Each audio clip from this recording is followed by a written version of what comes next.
Sorry about that. Hello, everyone, and welcome to Meticulous Talks on February 5th, 2022. I am, as always, Chris Cords. I'm Hifrok, and today with us. I am, as always, Grandpaws. So Hey! glad to have you here with us, Grandpaws. Very glad to be here. Thank you for having me. No worries. I'm not sure if anyone in the chat isn't going to be familiar with you, but in case we have anyone here who doesn't know Commentary is Magic or much about them, perhaps you can give yourself an introduction of sorts. Oh boy. Okay, sure. So, as I said earlier, my fan name is Grandpaws. I am a founding member of Commentary is Magic, the group that leads organized play for the My Little Pony collectible card game, and also has taken over set design as well. I got involved with this game back in 2014, volunteered and worked with Enterplay at numerous conventions and as a playtester, and kind of jointly also worked with Bugle, Aracat, and Big Cheese to found Commentary as Magic to be able to live stream convention events. And then when Enterplay stopped physical support for the game back in January 2018, we kept it going. And so here we are. 4 years later, still going strong. 4 more years. 4 more years. Absolutely. I would love that.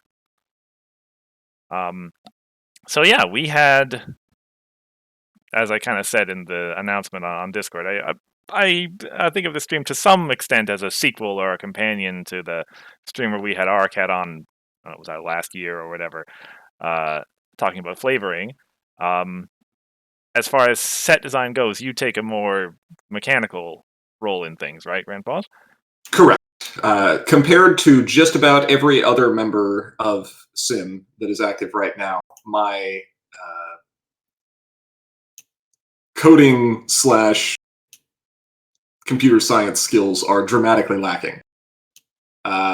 However, I have a strong affinity for game design, and so I have a tendency to lead a lot of the card design for future sets, as well as sets, obviously, that we've already released, and other fun things as well, like Villain Challenge. Right, yeah, there was a little talk about Villain Challenge in Discord recently, if I recall correctly. I kind of miss it, and then I go back and I look at the cards again, and I realize what would have to be done to rebalance it, and then I stop missing it for a while. Yeah. It was a different era. That's very true. Yeah. So yeah, this is going to be a well, you know the way things go here on Meticulous Talks. A shall we say wide-ranging conversation, I'm sure.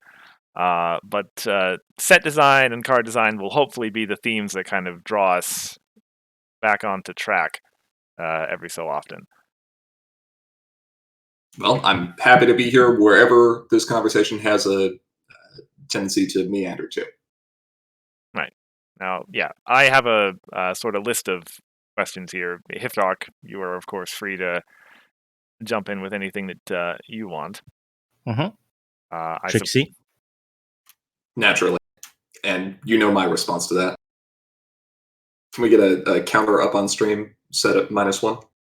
I mean, honestly, you mentioned that, and I'm a little bit surprised we don't just have a Trixie counter that we have all the time. We should have tangent counter. That's more useful. Tangent counter and Trixie counter on the stream. There you go. I'll make a note of that, actually. Might be the same counter, too. Mm-hmm. They're probably at least related to each other. Sometimes.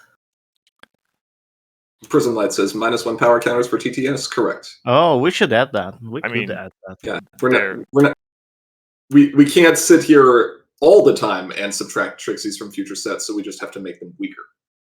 True, but yeah, for what it's worth, it's like there is a legitimate need for them now.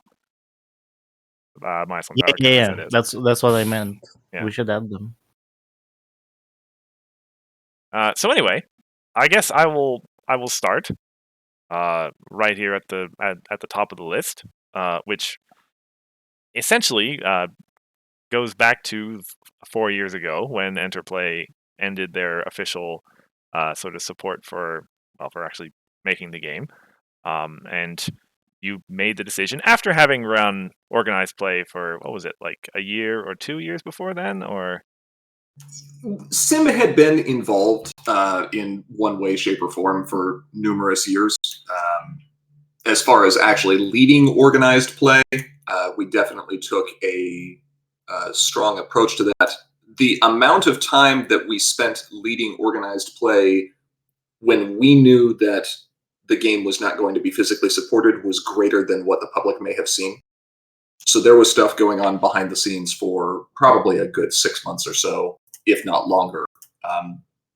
Because, as you may remember, we didn't actually announce the fact that the game was not going to be officially supported until, I want to say it was Ponyville Cider Fest 2018 or 2019. I'm sorry. It I think was that's before that. Before 2019, at least.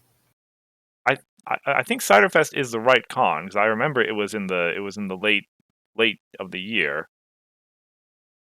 Well, on Ciderfest, you already were doing, like, there was that album with cards preview, so. Right. We may have mentioned that there were new cards coming out, and have it not necessarily be known whether or not they were going to be part of a physical set or not. Regardless, your question was 4 years ago, Enterplay says, okay, we're not going to provide physical support for the game any longer. What made me decide to kind of pick up in their stead? I assume that was regardless of how much effort had been put in at the organized play stage, jumping into set design would have been a significant step up. In terms of effort required, absolutely, right? Yeah. And this was a big question then, and it is still a question that floats around now. Set design and continued support for this game has always been a labor of love from all of the Sim members. This is not something that we are doing with the intent of trying to get rich quick or, make a big splashy name for ourselves or anything along those lines. We're just trying to be able to keep a game that we all have enjoyed playing and that we know the community still enjoys alive for as long as we can. So there was some discussion when this was announced as for what we wanted to do. And the biggest thing that we drew inspiration from was the Star Wars collectible card game, which ran through a similar issue back in the early 2000s when Decipher stopped publishing it. And there was a community council. I can't remember the exact name of the organization, but basically a similar group of players who picked up the design and rebalancing of the game itself after Decipher stopped printing it because LucasArts pulled the license or whatever it happened to be. Mm-hmm. And that game is still supported to this day. And you want to think about how impressive that is, that this is a company that has not sold physical product for this game or has not produced, mass consumer physical product for this game in basically 2 decades. And they are still holding cash prize tournaments all around the country, if not global championships as well. That's pretty cool. In order to do this, of course, and I'm sure Ara would have talked about this when you had him on, there were things that we were going to need to do. Namely, we needed to make sure that we could get the art assets that were available to be used so that we could use those in our own card design. And thankfully, our relationship with Enterplay had been strong enough at that point in time that they were willing to provide those to us. I'm not talking about art of the show characters or anything, but the templates for the cards themselves. Mm-hmm. But that's more on Ara's thing. As for designing future cards themselves, something people may or may not know about me is that, as I mentioned during the introduction, I have a strong affinity for game design. My thesis, for lack of a better term, in college was basically a roadmap for a board game that, or a card game that I had designed, and everything about how it would be made and advertised and distributed, and all of that. So I have always enjoyed designing games, whether it be something very professional or just something that's a little home game that's used, or alternate rules to existing games that we like. So the task of designing a new set was not intimidating at first until you open up that blank spreadsheet. I was about to say I've experimented a little bit with it myself, and to some extent, as you start now, you think, oh yeah, I've got some ideas for some mechanics and cards and stuff, but well, yeah, whatever the number is, 150 or whatever, that is a lot of cards. How long did it take you to get from a blank spreadsheet to like the first, 70 cards? So I was very fortunate that there was a period of time where I was filling in for a manager of another location of the business where I work. He was out on paternity leave, and his location was significantly smaller and less busy than our own. So mine was more just kind of a supervisory, make sure that everything's running and not really having to get involved in day-to-day operations. So I had a little bit of time to sit there and work on that. I would say that I probably got wave 1 or wave 0 done for that set within those 3 to 4 weeks. Okay. And for those unaware, like how many cards is that? Okay, so generally speaking, when I am working on a set design, or for that matter, when Enterplay had individuals who were working on set designs, all the cards are not released simultaneously. The set kind of evolves and grows and fills in gaps over multiple waves of playtesting releases. So the first wave is generally going to show a couple things. Number one, it's going to have the majority of the low rarity cards, commons and uncommons in the set. And that's very useful because it will allow you to see what a theoretical draft environment might look like, right? It's difficult to, or I shouldn't say it's difficult, it's not really going to be super applicable to look at all the rares, and especially the super rares and ultra rares, to see what they will do to a draft environment, because they are so infrequent. But commons and uncommons are going to be appearing multiple times and cycling around the table, and those are the cards that people are likely to have access to the most. So by looking at those cards, especially if a set is being designed with a limited environment in mind, or at least being considered, then starting with those cards will let you see if something is super skewed one way or the other. Additionally, the first wave of set design for me usually tries to introduce whatever the key mechanic is for that set. Whether this be a new keyword, or a way that we talk about set design is X matters. So every set will usually have something that it cares about.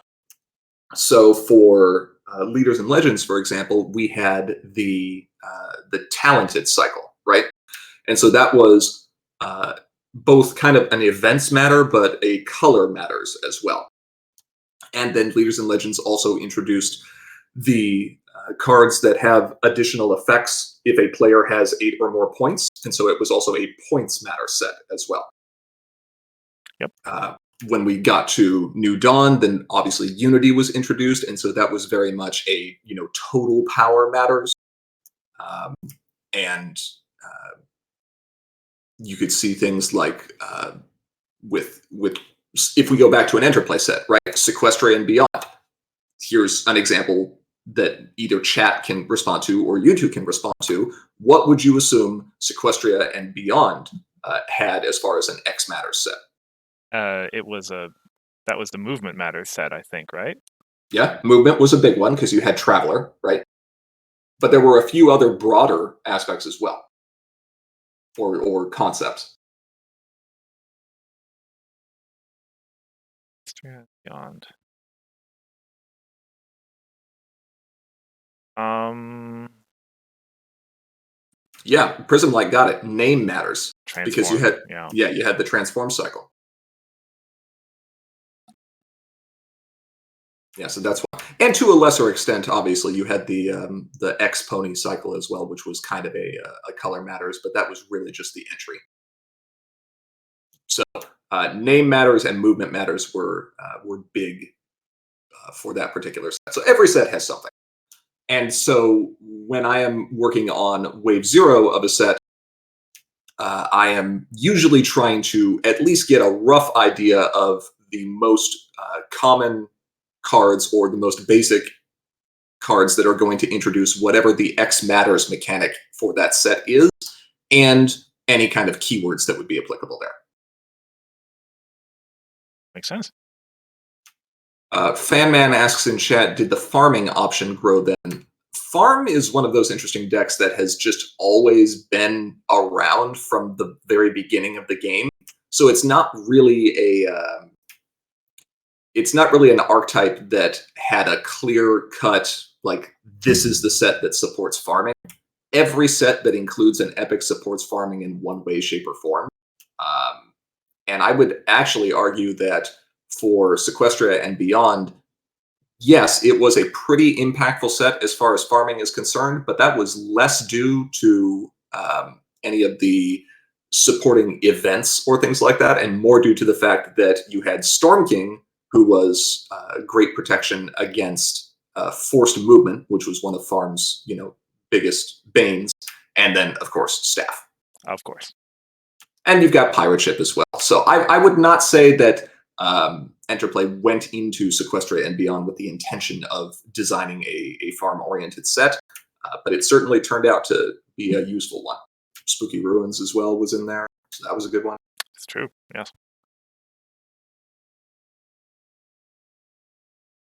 So with that in mind, I went into the set design, gave it a shot, and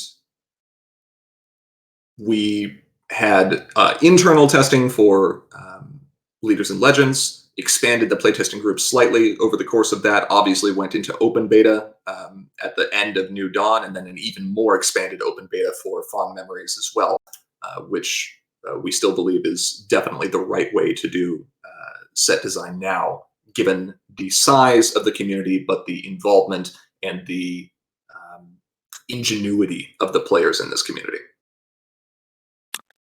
That's a safe bet. I was actually about to ask if you thought the Fond Memories beta was a success, and well, kind of answered my question there, I guess. Betas are interesting, just like in electronic game form. You're obviously hoping to get as much useful feedback as you can. There may not have been a lot of people that were actively playing numerous games with the beta, but individuals looking over the set and looking for these card interactions that were visible even outside of a game was very useful.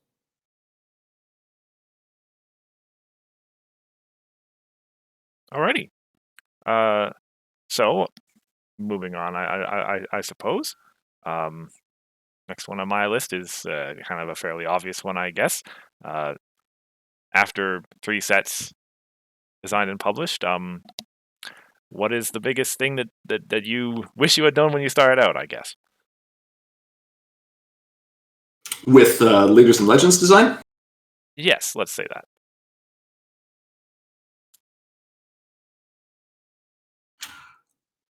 I would say that a big lesson for me to have learned in set design over the last 3 sets has been that card balance and the strength of particular mechanics compared to just the raw numbers on a card do not necessarily translate equally well across card games. I am not saying that I went into Leaders and Legends, with the idea of designing MLP to be a different game. But I've been involved in numerous card games over the course of my life, and so everyone's going to, draw inspiration from somewhere, right? Mhm. So, with that in mind, I wanted to try to push the envelope as far as exciting abilities on cards. I didn't want to just print, obviously we wanted to worry about power creep. And a big thing that we knew was going to happen with Leaders and Legends was this core set rotation. Every time rotation is done, the power level is dramatically reduced, usually because the card pool is significantly reduced, and so the number of synergies and interactions between cards is also reduced as well. Mhm. This can also mean that the meta becomes a lot more polarizing in terms of which decks or which strategies are going to be dominant, because whatever synergies do remain are likely to be clearly stronger than others if they're not balanced well. So what I wish I probably would have recognized back in Leaders and Legends is that obviously you can have useful abilities on cards, but this game very much is one of momentum. And the more that you have to give up in terms of your momentum for any kind of utility, in many cases, the worse it's going to be. Hmm. So a great example that I would point to would be like, let me find the name of the card here. Okay, and purple. There we go. So Zecora Curative Cache, right? Yes. So Zecora is an interesting card. When this card enters play, banish up to 4 cards from your hand face down, then draw that many cards. And then paragraph break, you may play cards which you own that have been banished by friends named Zecora Curative Cache as though they were in your hand. So in theory, this was going to be a cool ability. You basically had this extra bonus hand that couldn't be touched by your opponents because it was banished. And even if they removed or frightened your Zecora, if you got another one into play later in the game, or you unfrightened that one, you'd still be able to play those cards. Okay, that's a neat ability, and it's got some synergy with cards like Luna's Future or Interdimensional Portal or, whatever. The problem was, it was a 4-cost friend with 4 play requirement and only 2 power. You gave up a significant amount of momentum in order to play this, and of course, the big question here is, you were able to kind of cash away these 4 cards from your hand that you wanted to keep safe, and you draw 4 cards, and you get a 2-power body out of it. But that body was not likely to stick around for very long. So why would you not just pay 4 action tokens to draw 4 cards and not spend a card from your hand? Absolutely. Yeah. Yeah, in a way, it was too risky to protect. Like, if the idea behind Zecora was to make this cache that your opponent can't mess with, but actually it provides them a better way to mess with it, right? Because it's much easier to remove a friend than a card from your hand. Exactly.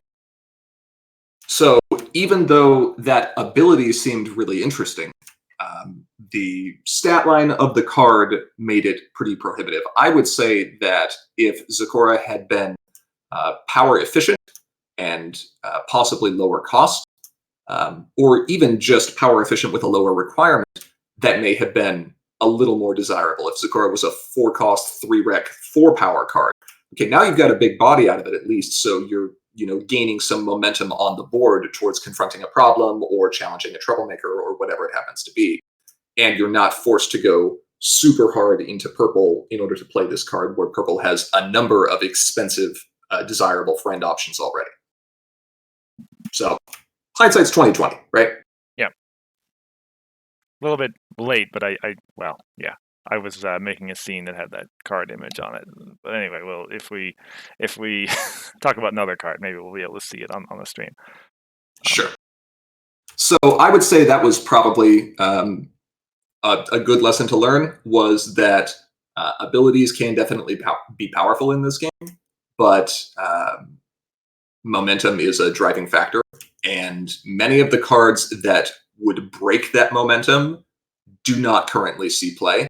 And I don't just mean constructed play, I mean limited, where momentum is even more important. So they're just kind of a flop overall.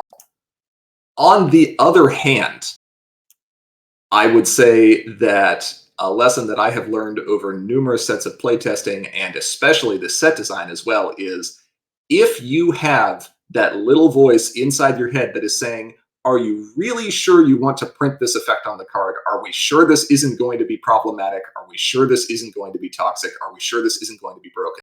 And you are sitting there trying to rationalize against that voice. Probably shouldn't rationalize against that voice. Trust the instincts. Is that changeling factory noises? Part of that is changeling factory noises. Part of it is like the Grogar troublemaker originally, right? Stunning wonder versus growing confidence. A number of things like that. I should have learned this lesson back in Sequestria when we were playtesting Main 6. But everyone was just sitting there looking at Retire Outlets as friends, and it wasn't until after the set was printed that someone was like, hey, did you know Party Hard retires cards? And then, that happened. Yeah. Several times. Yes, it did. And then it stopped happening forever, which was a good thing. Bugle cries in the corner. If you want a great example of how I've gone to actually listen to that voice now, right before the set release of Fond Memories, as we were going over the final, review, and I won't even call it playtesting, it was just really proofreading and making sure everything was good. We made a last-minute change to You'll Play Your Part, which is the Purple song from Fond Memories, to specifically call out non-tokened alicorns that you control. Not necessarily because I had a list that I was confident could break this with infiltration orders, since you mentioned that, Hithrock, but mostly just because I thought there might be something that could be there. And given that you'd already have Raptor Razor, I just didn't want to mess with it. That does make sense. The opportunity cost of adding that little bit of text onto a card that in 99% of circumstances is going to do nothing to make that card weaker, and in 1% of circumstances is going to stop that card from breaking the game, there's really no cost there. So there's an example of trusting the little voice. So actually, this topic kind of brings me nicely to my question. So it's probably, you probably have explained it elsewhere, but why do you, when you ban the card, why do you reprint it, and how do you approach redesigning the card to make it work? That's a good question. It is important to know, as I'm sure you are both aware, and many of the people in chat are as well, that Sim is not in the business of trying to reprint or redeem Interplay printed cards. Mm-hmm. We specifically don't want to do that because those cards have an official physical version, and power level errata, when there is a physical printed card that really can't be changed, is almost universally a bad idea. It is confusing for new players. It is a barrier to entry for new players.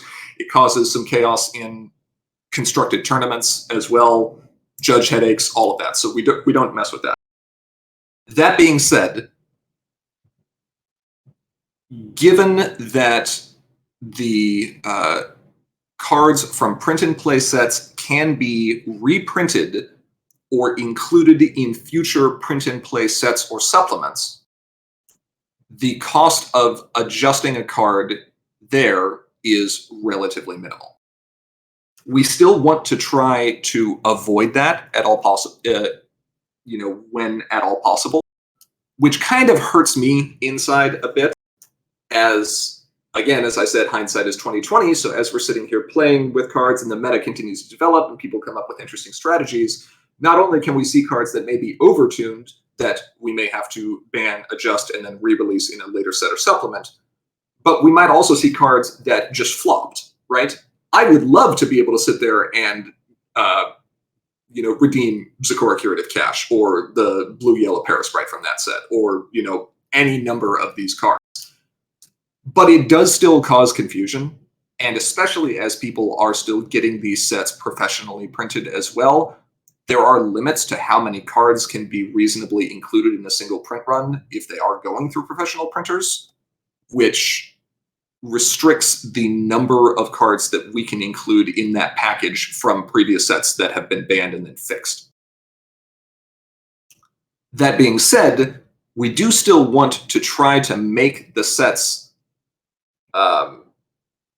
as complete as possible, given any power adjustments that have to take place, because we focus on these sets not only from a constructed standpoint, but from a limited environment as well.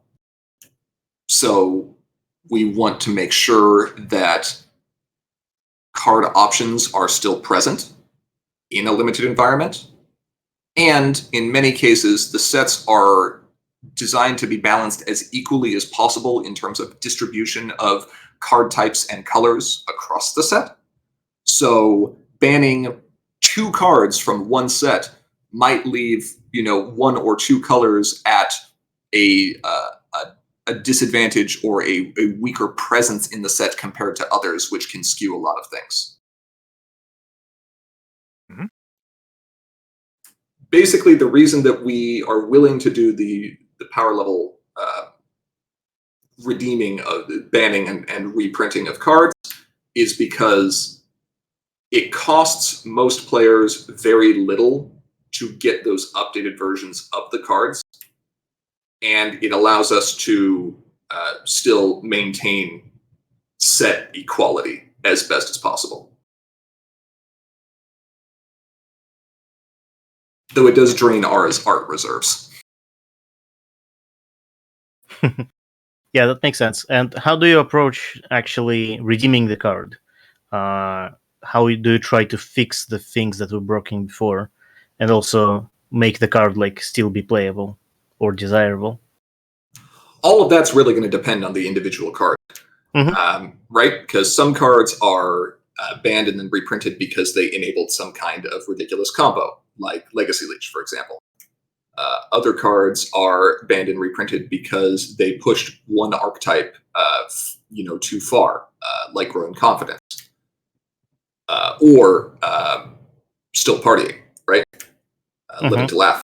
And other cards are banned and reprinted just because they create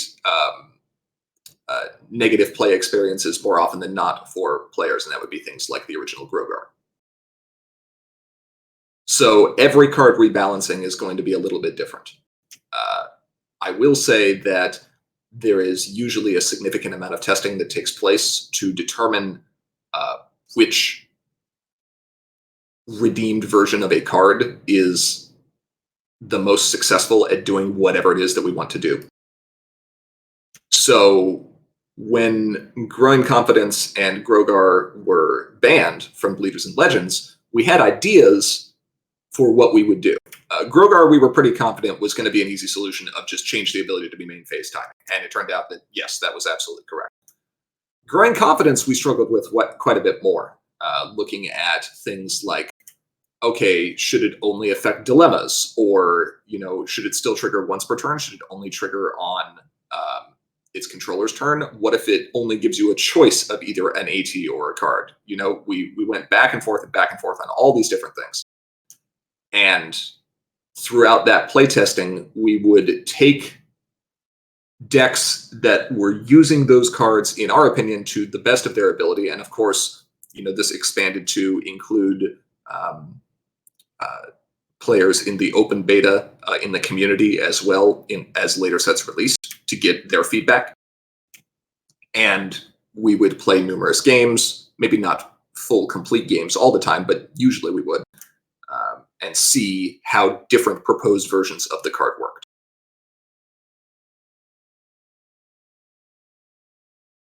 Cool.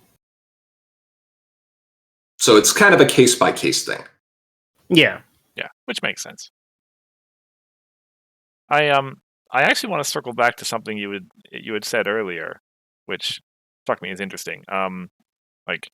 Leaders and Legends was the start of a block and came right after, well, sort of on a core rotation.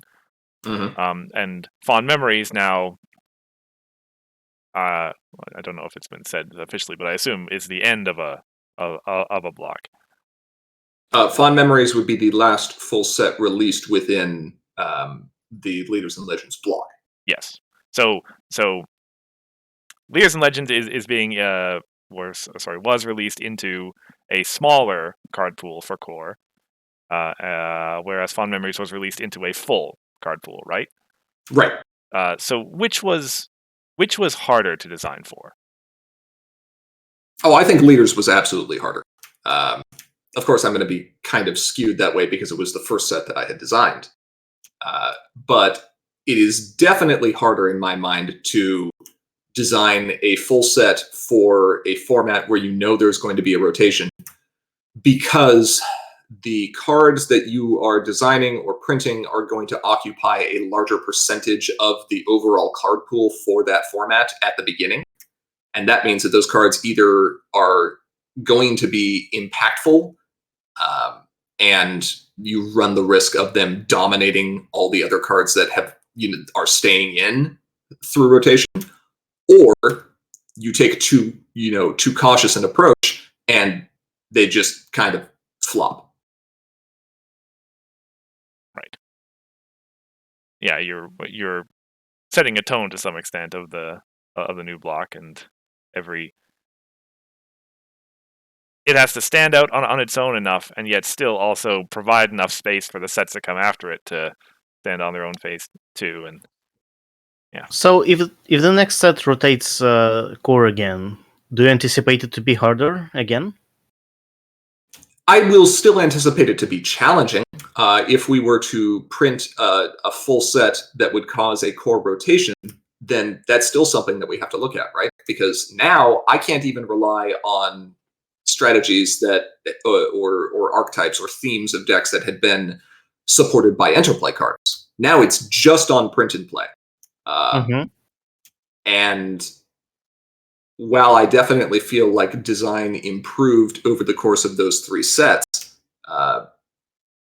they are also, well, I guess Fond Memories was a little bit larger, but it's still a very small card pool.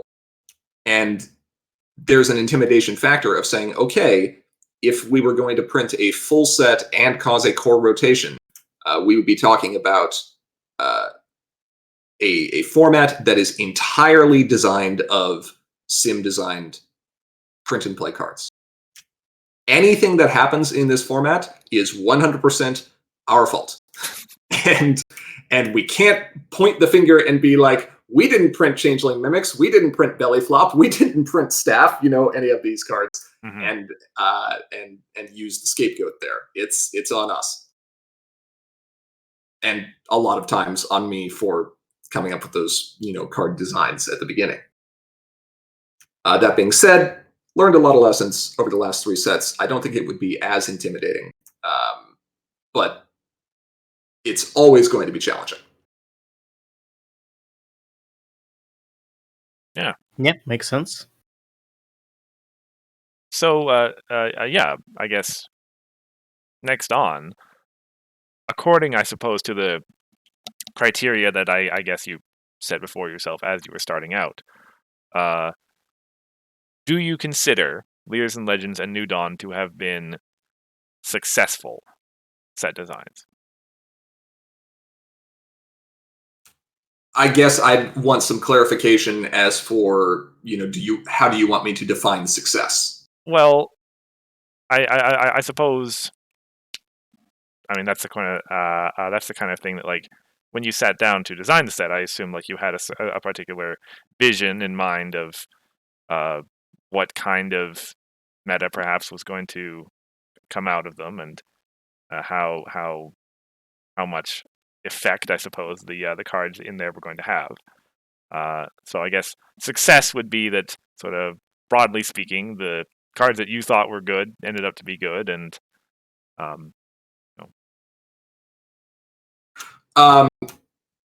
So going off of that grading scale, I would say that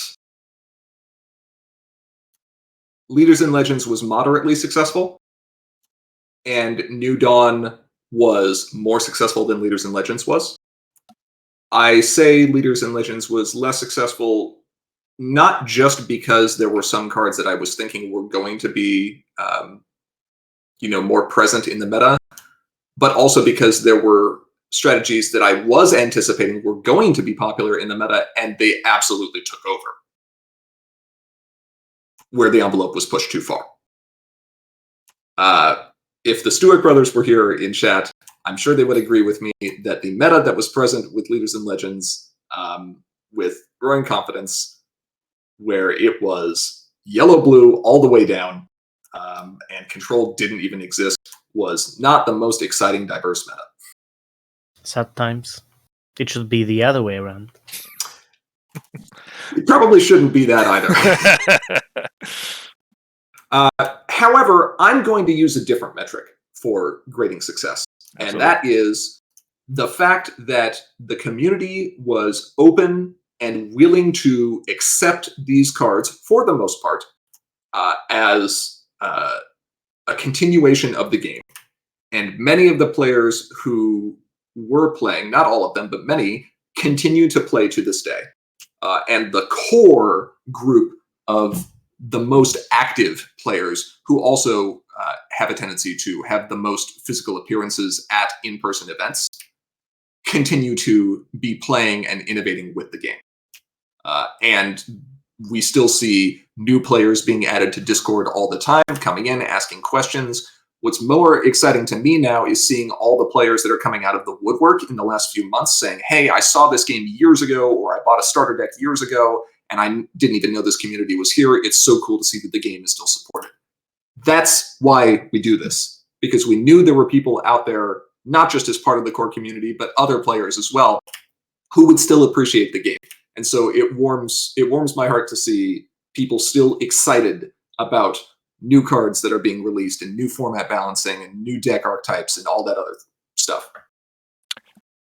Yeah. So in that sense, I would say that yes, Leaders and Legends and to a greater Leaders and Legends and to a greater extent, print and play has been a success. Yeah, I must say I've been very much encouraged by seeing the trends of the recent few months as well, in terms of the number of new players who've showed up in Discord or wherever. It's really good to see.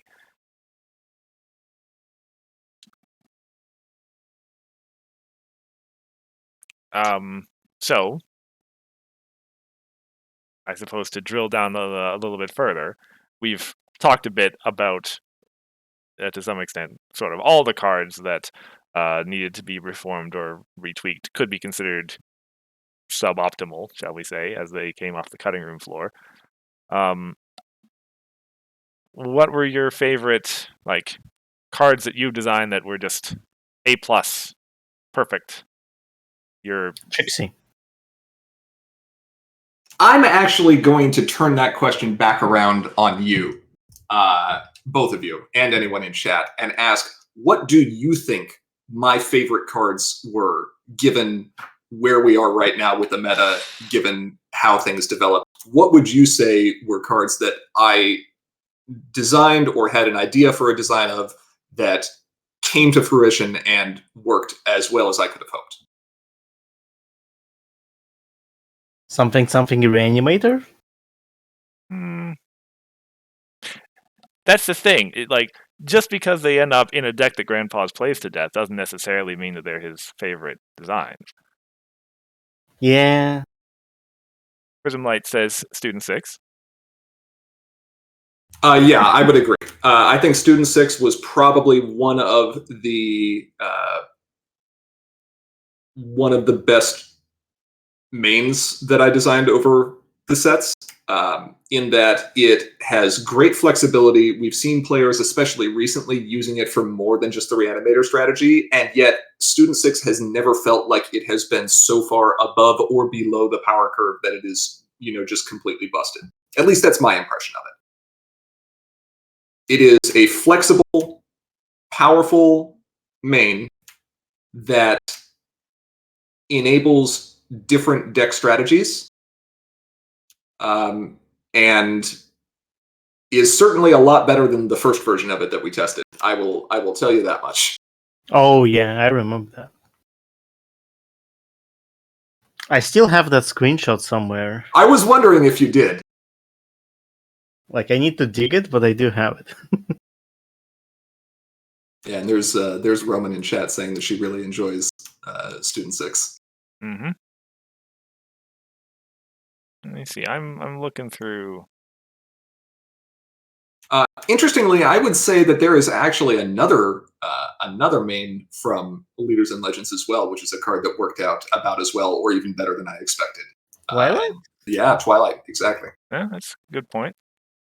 Twilight has proven her ability to play control and mid-range and aggro, and is valuable, but not to the extent that Ambassador of Friendship was in pre-rotation core or what is now Adventure. And I think that's an important design lesson that I've had to learn as well, is that while it is always exciting to have cards that can generate value, discount value is almost always going to be safer than any kind of value that can be banked, like action tokens. So Twilight having a limited time window and offering a discount versus exhausting to give you an AT that you can bank up turn after turn is That would probably be so good. right. It almost like that other Twilight main. Yeah. Hmm. Other cards that were really resounding successes from the print and play sets. I know we talked about two mains from Leaders and Legends. For what it's worth, I'd actually like to make a guess here. Okay, sure. Sorry, Just go before ahead. you say, I think I'm going to put forward Rushed Makeover. Yep, that was the next one I was going to say. Okay. It is Rushed Makeover power creep? Yeah, probably. You trade 3 flip power for effectively 1 action token, which I don't know the number of players that would not be willing to do that in almost every circumstance. But it has allowed players to experiment with other color design and not feel like they are as gatekept by action token limitations. And I think that's been pretty neat to see. Yeah, and that's one of those areas that I guess personally, from my experience trying to design cards on my own time, every set needing to have a generic color fixing solution that is still exciting in its own way feels like it's becoming an increasingly hard problem to solve. Admittedly, with Bloodstone Scepter, you outdid yourself again in Fond Memories, but...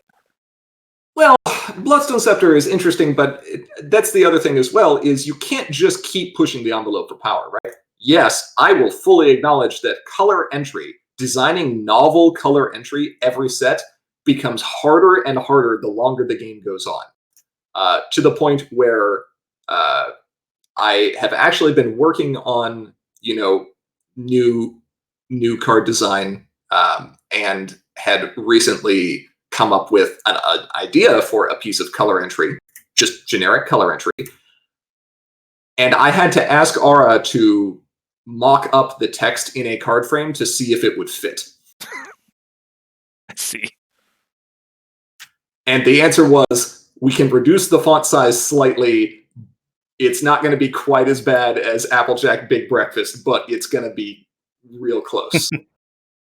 And that was not encouraging. So I had to trim a line from that, and it made it fit much easier. But still, that gives you an idea of the extent to which I have to kind of go venture into the unknown to try to find color entry options that aren't just copies of what's already present.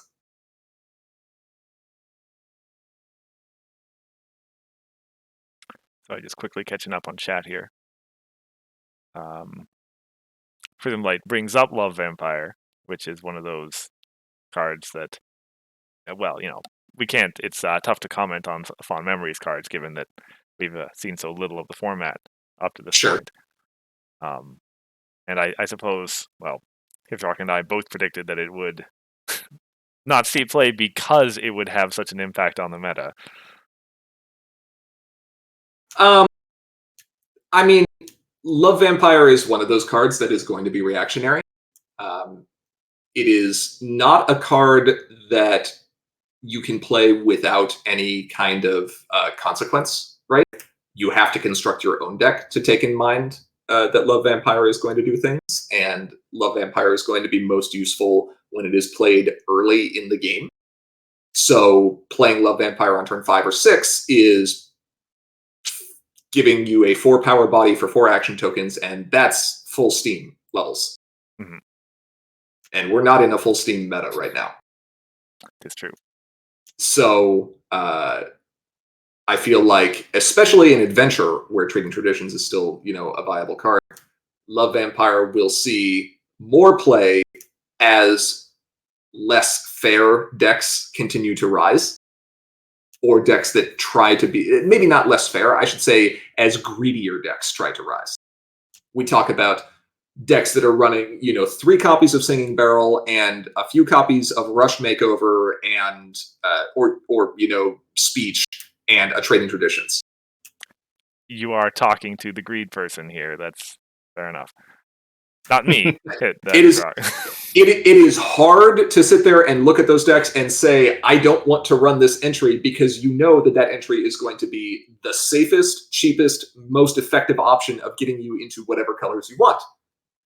But you are taking a risk now that that card is present in the meta. Previously, there was no reason not to do that. So even if it's just that little bit of fear that you have in the back, in the back of your mind, that's at least something. It's gonna be fine. It'll be fine. I approach my entry. It'll be fine. That's what Luna's future is for, anyway. Yeah. I was going to say also, by the way, this is your chance to tell Hifrock personally that he's wrong about the Fond Memories entry cards. Hifrock, you're wrong about the Fond Memories entry cards. Am I wrong? No, I'm not. I'm pretty sure you're wrong. Pretty sure you're wrong. Hey, someone has to be the pessimistic one. Okay? It's true. It's true. When you make calls on those on prediction streams, you've got to be ready to make bold calls sometimes, and I applaud you for that. You stuck to your gun. Your guns weren't loaded, but you stuck to them nonetheless.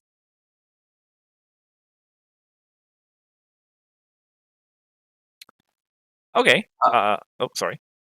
Other cards that I think were good successes across numerous sets. Anyone who doesn't know that I have a strong affinity for blue and orange hasn't been looking closely at the last few sets. Smolder is one of my favorite cards that we've ever printed, and I really love what Donut Joe does. Do you like the dilemma that resets the action tokens? Stuck together, yeah. I like it a lot more now that Growing Confidence is Stunning Wonder, and you can't just chain them. Yeah. Or chain them to gain extra action tokens, Mm-hmm. So I think Stuck Together is a fine card and a dilemma that Blue will be happy to have. What do you think about it? I mean, I'm a purple player, so I hate it. Good. It did its job. Speaking of purple, more purple dilemmas on the horizon? How, I know it's really hard to design them, probably. What's your opinion on them?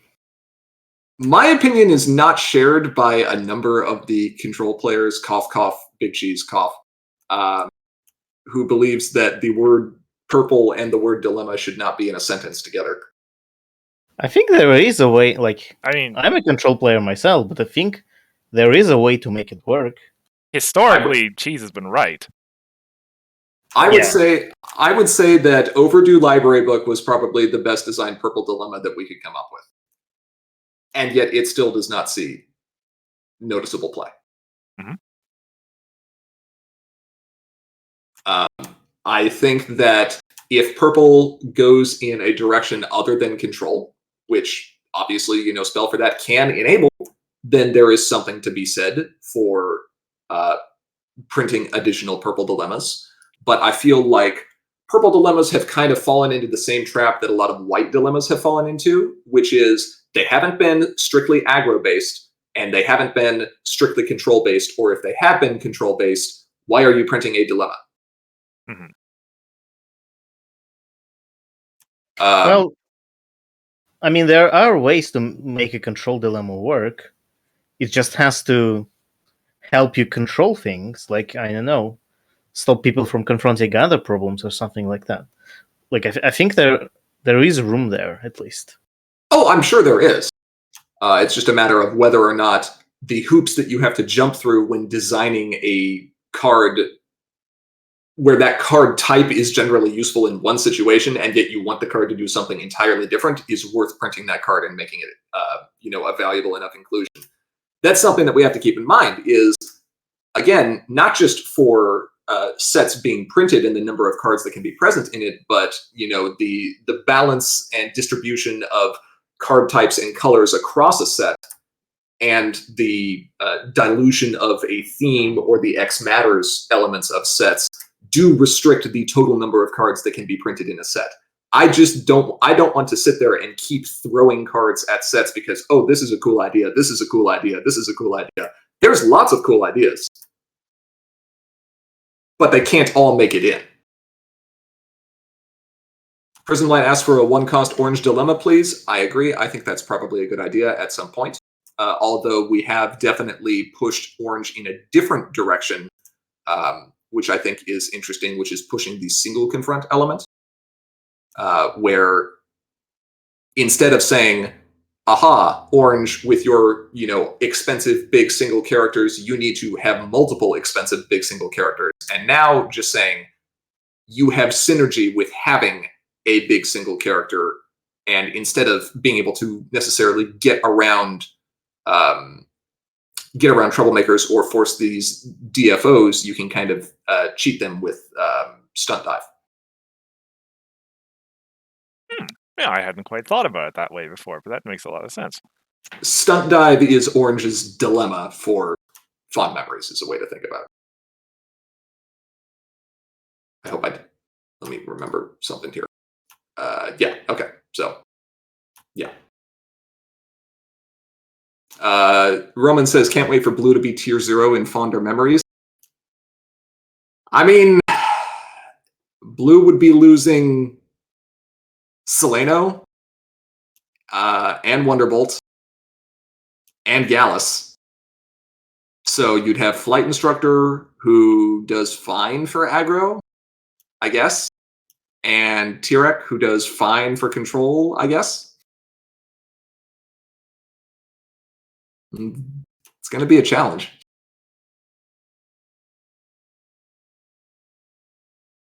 Yeah.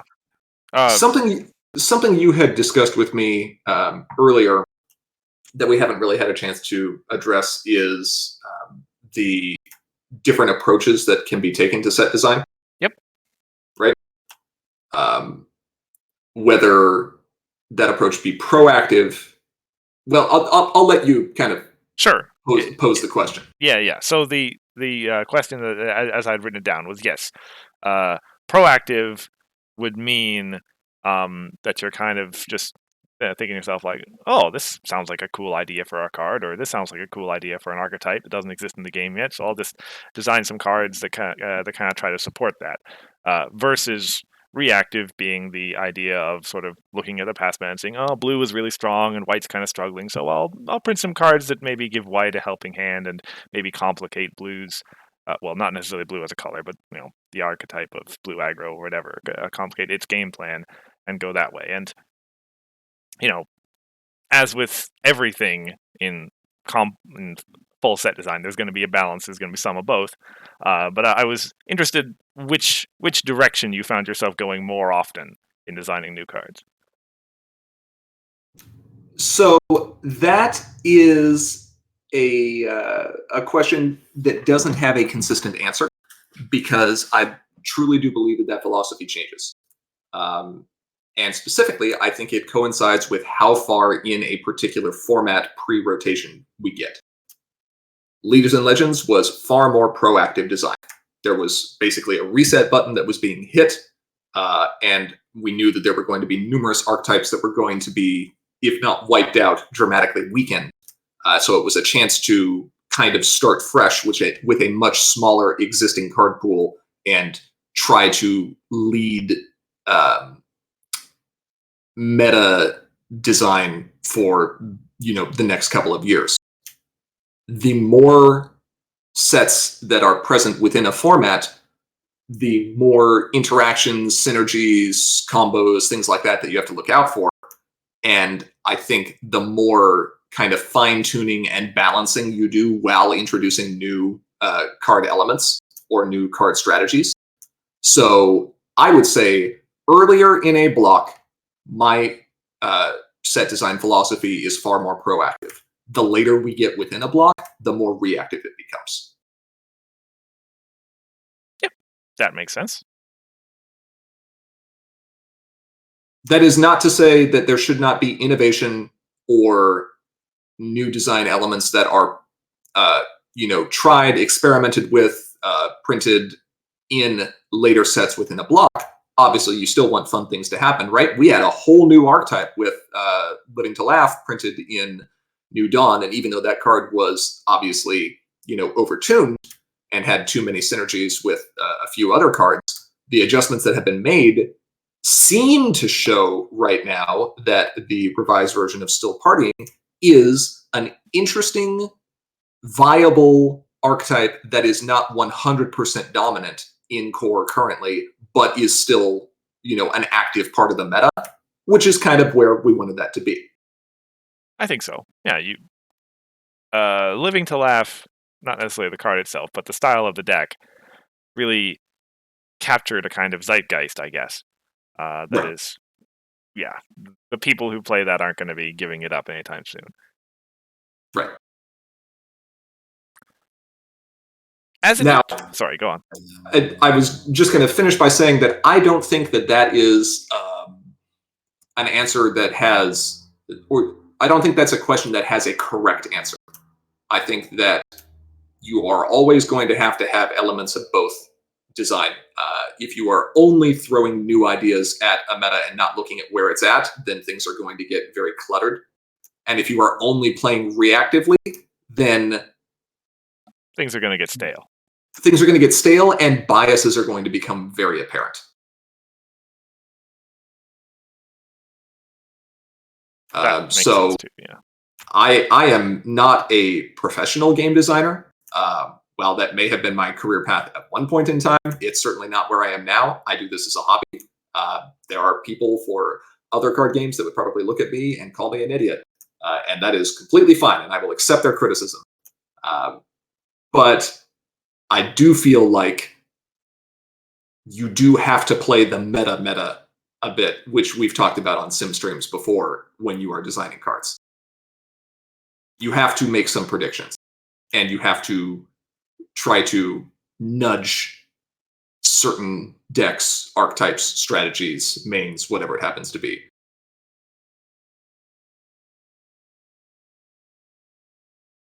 Yep.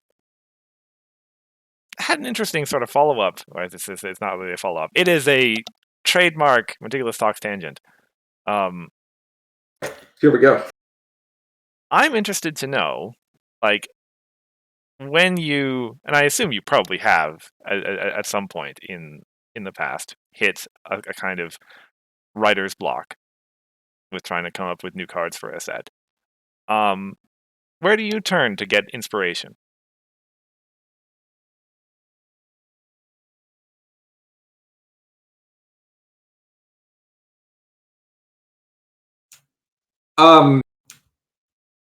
I have not run into a situation where I have been halfway or 3/4 of the way through a set and struggling to fill it out.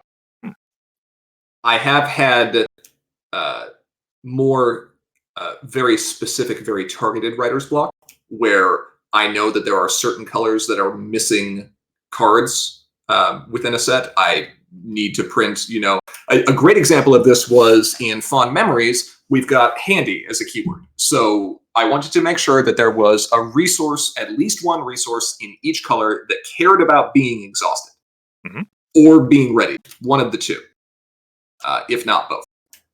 And for some colors, that's much easier than others. And for other colors, it is significantly harder. So that was a design element where it took me much longer to sit there and think about, okay, what is it that a color does? What is it that this archetype does? And how can that be represented on a card that also will interact in some way, shape, or form with either that player's handy cards or their opponent's handy cards? When I'm looking for inspiration like that, there's a few things that I do. As I mentioned, I have played numerous card games over the years, so I can look at certain card effects that were printed, and even if I'm not trying to mimic that card exactly, I might draw inspiration from it. So, other collectible card games or living card games, whatever it happens to be. But I think what is also interesting is going back into older sets, like Premier block sets, which is unusual because Premier was, I will sit here and say it, Premier was a terrible set. It wasn't as bad as Canterlot Knights. Or, I'm sorry, it wasn't as bad as Crystal Games. Nothing as bad as Crystal Games, yes. But it was a bad set. However, one of the things that made it bad is that there were cards that did things that were kind of weird, right? The color pie hadn't really been super clearly established, and things were being tried here and there. I think Premier was actually a set that was very much like Leaders and Legends in that the designers that worked on Premier also came in with design philosophies that were present from other card games and did kind of the same thing I did, where they overvalued abilities over momentum in the game, which is why you have a lot of cards that had interesting effects but were way overcosted for what they did, which made a lot of them bad. That's plausible. That being said, because that design hadn't really been clearly established, there were interesting card effects present within those first few sets that, had they been retuned or had they been printed on a card that was cost efficient, or had they, had better timing as we moved over into, immediate instead of reaction or phase specific timing, those effects could be interesting. And a good example of this is a combination of Fluttershy, Element of Kindness, and Critter Cavalry. These cards could affect, Element of Kindness allowed you to trade in additional yellow friends in your hand for extra value, and Critter Cavalry helped you, boost the power of one of your cards, one of your flipped cards. We never saw that effect again. Not directly, not as like a one-shot modifier, right? So that's a cool design space, and that's how we got to Fern Flare.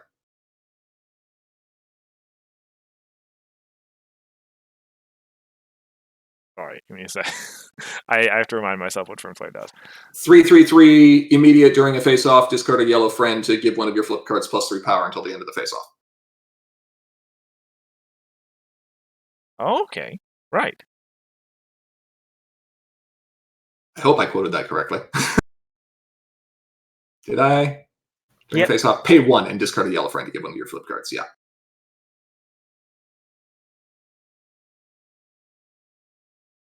So a lot of inspiration that I have when I am stuck on one particular color or one particular card type that needs additional support is going back and looking at what effects were experimented with in early sets that did not work well, that if they came back would be kind of a nice callback. All right. And I think that helps keep it the game a little more cohesive as well. The more that card effects from other games that have a more what's the word I'm thinking of? that have an overall game concept of de-incrementing an opponent's numerical value versus incrementing your own, the more jarring it can be to see those effects within this game. That is an incredibly succinct way of categorizing, well, yeah, the broad category of card games that's like everything except for this one. Just saying, congratulations on that categorical language. Sure.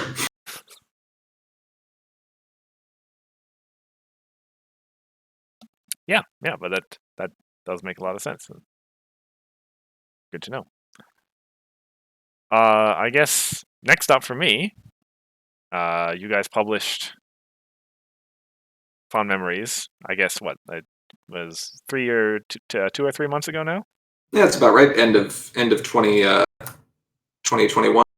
Real quick, since Roman is asking, most other card games care about reducing an opponent's life points, removing an opponent's, shields, whatever it happens to be, versus building up any kind of points of your own. Not every game, but many of them.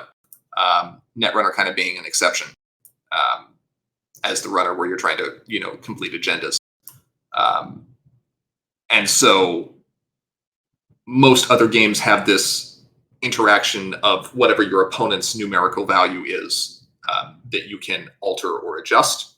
And MLP still does not introduce that, because we are trying to, it's kind of a race versus a fight. Mm-hmm. But isn't it just like semantic? Like, there's not much difference between going up and going down, is there?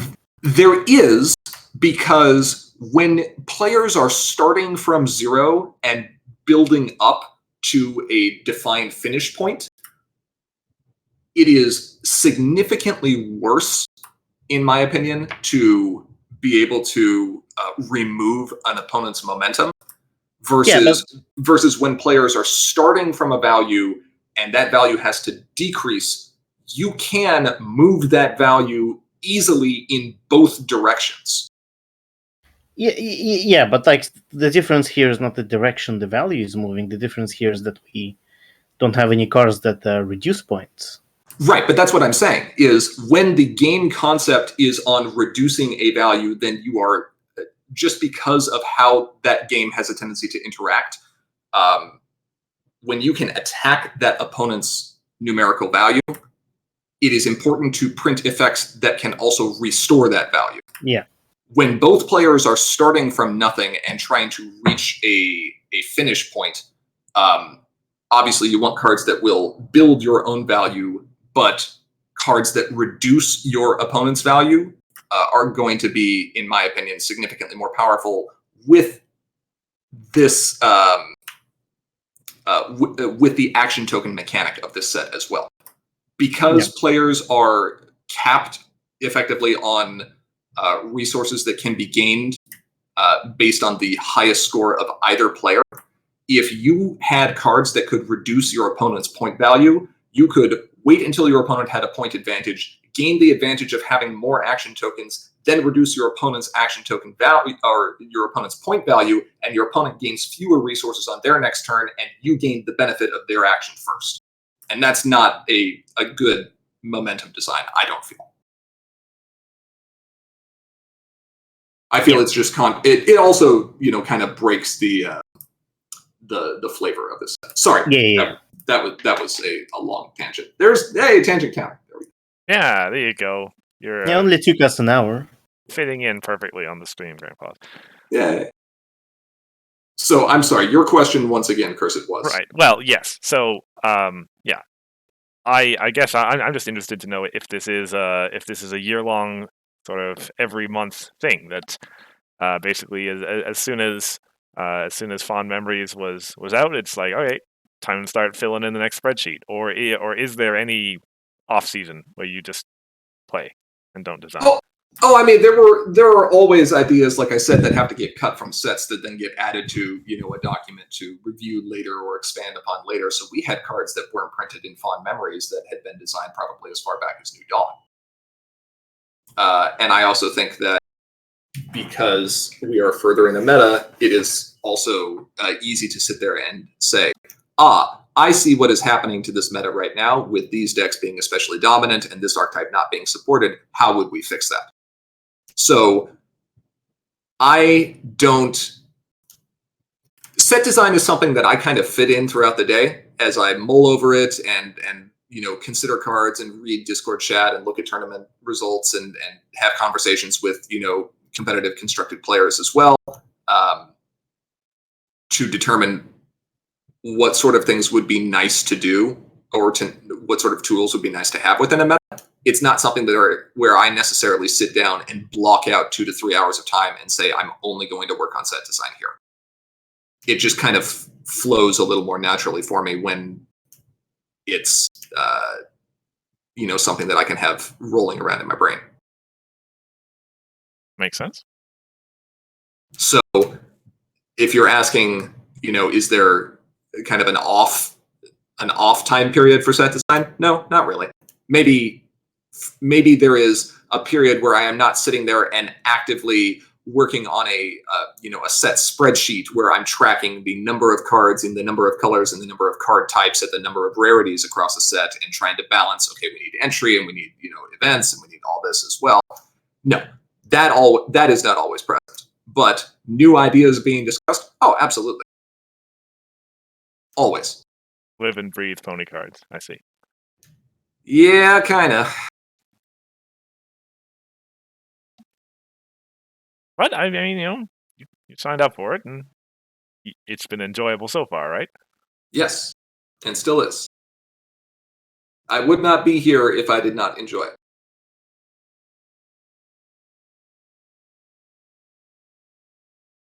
Okay. Well, that does bring me to the end of my official list.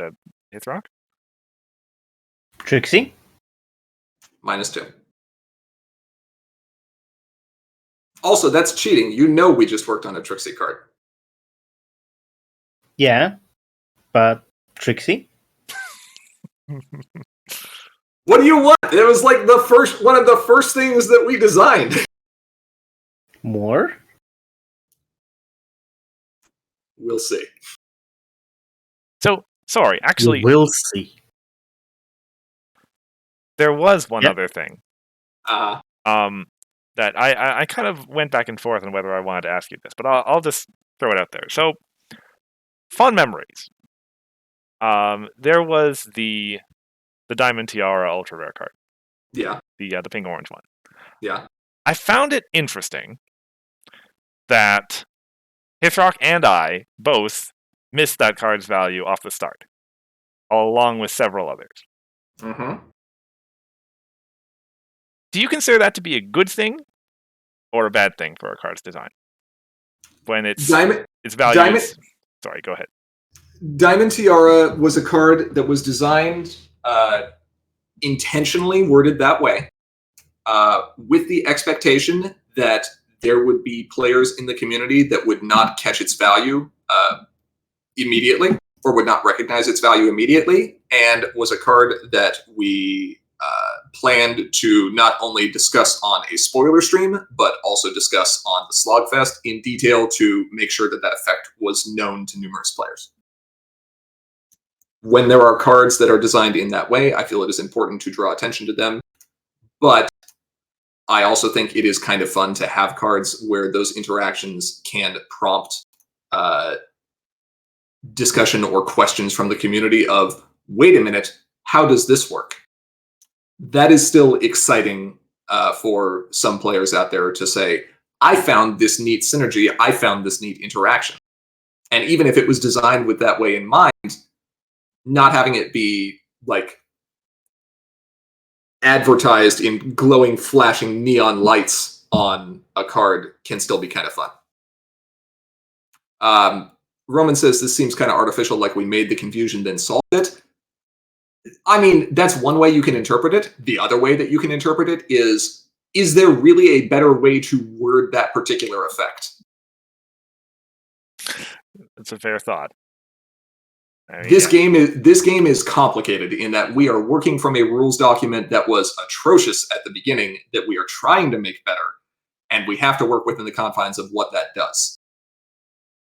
And yes, Diamond Tiara does sit there and allow you to retire an opponent's friend that you have stolen, right? But Diamond Tiara will also serve as a counter to your opponent stealing your own friends.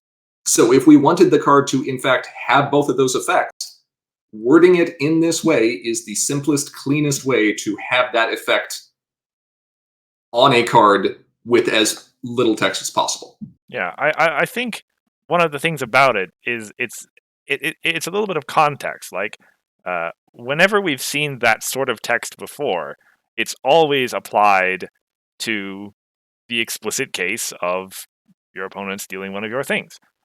And we sort of hadn't had any text that applied in the extended case that Diamond Tiara has. And so I think there's potentially, people just kind of see and they immediately see that text and they think, okay, this is about situations where the opponent's stealing my friends, and that doesn't seem particularly good. So kind of fail to make that connection at first. Except, what's the clue? That it's a pink card? No, not that it's a pink card. What did you say, Hithrock? Pink orange? No, not. It had nothing to do with the color. There was a clue that was obvious that effect did something maybe more than what it appeared to initially. I have to read the card. It's an ultra rare? Here. Yes, there you go. Oh, fair enough. Not saying that every ultra rare has to push the power curve, but ultra rares should be exciting in some manner, right? Whether that be for a unique effect on the game or whether that be for a card that is, very powerful, whatever it happens to be. So seeing a card that had Eager, okay, that's fine, but we saw Eager on common cards. And the last time we had kind of protection from your friends being stolen was back in Leaders and Legends, and that was just on a basic rare, resource. So there's something else here that justifies this effect being on an ultra rare card. Assuming that I'm not a complete idiot at set design. So a kind of a follow-up on this. Were there any cards like Diamond Tiara, but for you, where there was some neat interaction that you didn't see at all? Are we going to count Golden Parachute and Blindfold?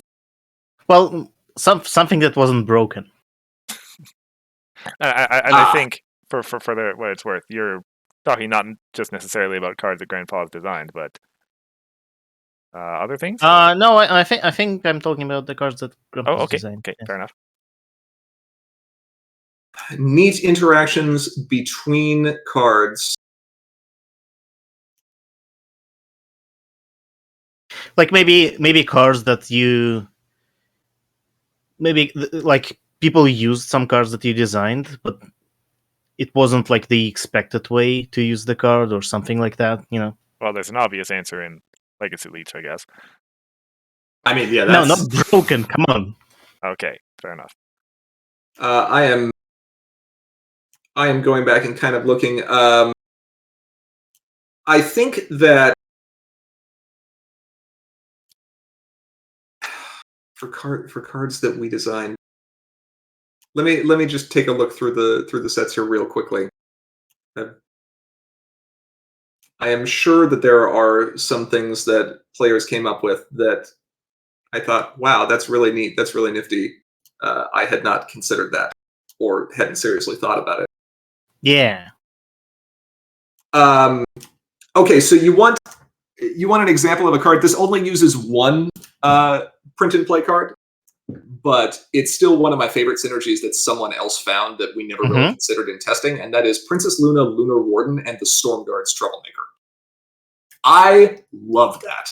I thought that was one of the coolest interactions that Crow found last meta, where you uncover a Stormguards, put 8 power counters on it, and then immediately ditch them all to get 8 power in play split across 2 power Figment tokens. I thought that was super cool.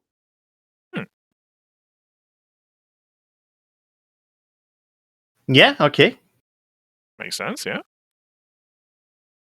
So that one I thought was really neat.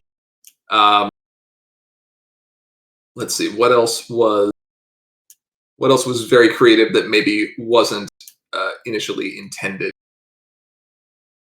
I know that Roman has been messing around with using Mrs. Cake as entry.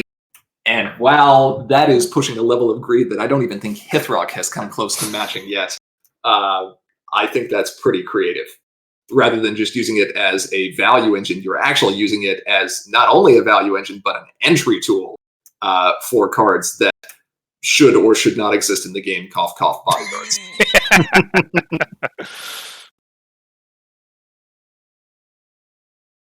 We all knew Mrs. Cake was an amazing card. Yeah. So that's a neat one. There are obviously other synergies. Every player is going to come up with different ones, but I think that Luna one is probably my favorite so far. That one's been really cool. Yeah. Okay, actually, you know what? You want a great example of a card that had synergy that I was not expecting? Sonic Rainboom and Trixie. Not broken. Never saw that coming. Legitimately never saw it coming. Had some pretty serious tunnel vision. Was convinced that it was going to be this thing in harmony with Pile of Presents. And Living Silver and Andrew, came up with their original version of the deck, and it was a really neat, really novel idea that we just spent. Several of us just spent the next few sets kind of refining and tuning. Is it good for the game? Probably not, but it's a really, really unique interaction, a really neat synergy, and created this whole other deck. So that was a cool one. Trixie is always good for the game, so you're wrong. Maybe people who argue with you on that. I don't know if one pace is good for the game now. I don't know if one pace was good for the game back then. Actually, that's not true. We both know the answer to both of those questions. Your opponent should not have to sit there for 9 minutes while you take your turn. Seems like a good rule of thumb. That, by the way, is one of the reasons why we were not as concerned. So let me make my philosophy clear. Okay. Mm-hmm. I believe that every archetype in this game should be a viable, if not viable, it should be an archetype that is okay to exist, whether that be aggro, mid-range, tempo, control, farm, or combo. I think any of those things are fine to have in the game, provided that the balance is present to not allow any one of them to dramatically exceed the other. That hasn't always been the case with cards I've designed. I know that. But the you look at a card like Living to Laugh, right? Living to Laugh is 100% a combo card. There is really no other way to look at it. So how can we sit there and say, well, we want to allow combo to be present in the game? There's a big difference between a combo where you're doing things across multiple turns and then you have accomplished whatever your combo wanted to do, and you say, okay, cool, I have won the game, and the game is now over. Versus, there are cards that allow you to perform this combo, and in order to perform this combo, you are wasting your opponent's time. You are going through actions that must be taken sequentially, and there is a minimal but present risk of failure initially. And then once that risk of failure is overcome, you still have to go through additional actions in order to actually get to the point where you can close out the game, because there's not a way to shortcut that. That is not good game design. Mm-hmm.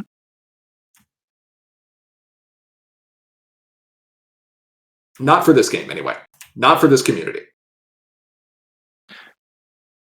Yeah, that seems like a lesson that we've learned in some cases the hard way. But yeah. There is a reason that it took so long for My Little Cloney to be banned, which was that there were still ways they could be interacted with, and it could be shortcutted. And once you actually got to the point where you had the few token copies of friends in play, you could just sit there and say, I performed this action this many times until the game is over. And then the game is over. It took numerous pieces. It took a lot of action tokens. That was great. And then we got Miss Main, and we got Herd of Adoring Fans, and we got EEA Council. And that became less okay.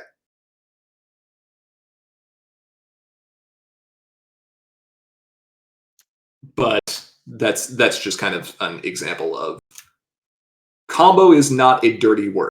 Farm is not a dirty word. Control is not a dirty word. Certain archetypes are always going to struggle. There's always going to be this kind of rock, paper, scissors power element present within a game. I think that's interesting. I think that's fine. I think that people should be allowed to explore and play the types of decks that they enjoy, so long as it does not come at a detriment to their opponent. There's a reason that you haven't seen the same style of just ultra wall-based control that used to be present back in the day, or the fact that you haven't seen a card like Berry Punch and Orange Swirl and Interdimensional Portal printed, because that was dumb.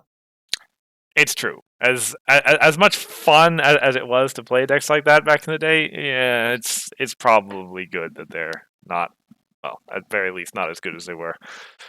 That is probably one of the most difficult things to recognize with set design is, oh my gosh, look at this cool card interaction. I love doing this. This feels so good to do with this deck. You have to look at the other side of the table as well. There is stuff in this game that I love doing that almost no one else is going to. There is stuff in this game that other people love doing that I'm going to hate. And all of those perspectives have to be kept in mind when balancing a game and when designing for it. Fair enough. All right. Ace Rock, last call. Trixie? -3. I don't even know why I ask at this point. Well, yeah, I have down at the end of my list. I know it's really early in the year, but if there is anything to be said about set 14, I mean, I said we still have card ideas floating around, right? yeah, Yeah, I mean, Sim. Knoppa said that there was Trixie coming. I will say that Sim is obligated to print at least 2 more cards, right? We have a public obligation that we have to allow the winner of the Design a Card raffle or the Design a Card prize from Continentals last year to have their card printed.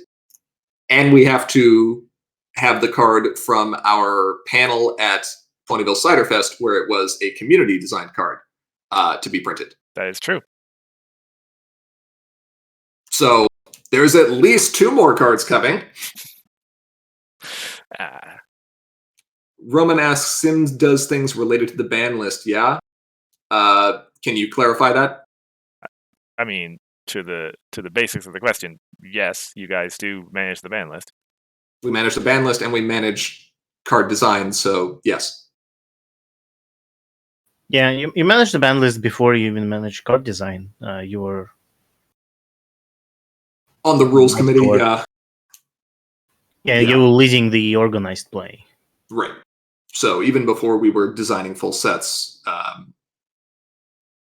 Aracat, Big Cheese, and I were also all involved in the rules committee, which not only managed the ban list, but the revisions to rules documents as well. Roman says, oh, like philosophy on the ban list. Yeah, absolutely. I mean, there's a reason that we ended up banning cards like Day Shift, even though we knew that there were going to be players in certain communities that were going to hate that, because we still wanted to encourage diversity within a meta. Prism Light says, have we considered making a mini set like Solstice? Absolutely. We have absolutely considered designing what we internally refer to as supplements. Okay. Sorry, not sure how to follow that up. good to know that such considerations take place. Otherwise, I think, well, we've been at it a little more than 90 minutes. I'm out of my questions. It is always a pleasure to have you here, Grandpa's. Always glad to be here. Thank you so much for inviting me. It's been fun to talk about this. Yeah, thank you for coming. Wrong channel. I can finish eating my peanut butter toast now. That may be... Isn't your coffee cold by now? Oh, my coffee's gone. I'm going to go get more. Yeah, that's fair. And then I should probably prep for Wrath tomorrow, cursed. Oh, that! Yeah. Yeah, that is happening tomorrow. Yeah. Right. For those in the chat, I posted our YouTube link right down there. Over there, you can find all of our past content, including, I guess, last year's in the Invitational games, and well, various others. This stream will be going up this Monday. Yep. Do you even want a chance to plug anything, Grandpa's? You should all like and subscribe to Meticulous Talks YouTube channel. Oh, thank you. Get them to 100 subscribers so that they can have their own URL as well.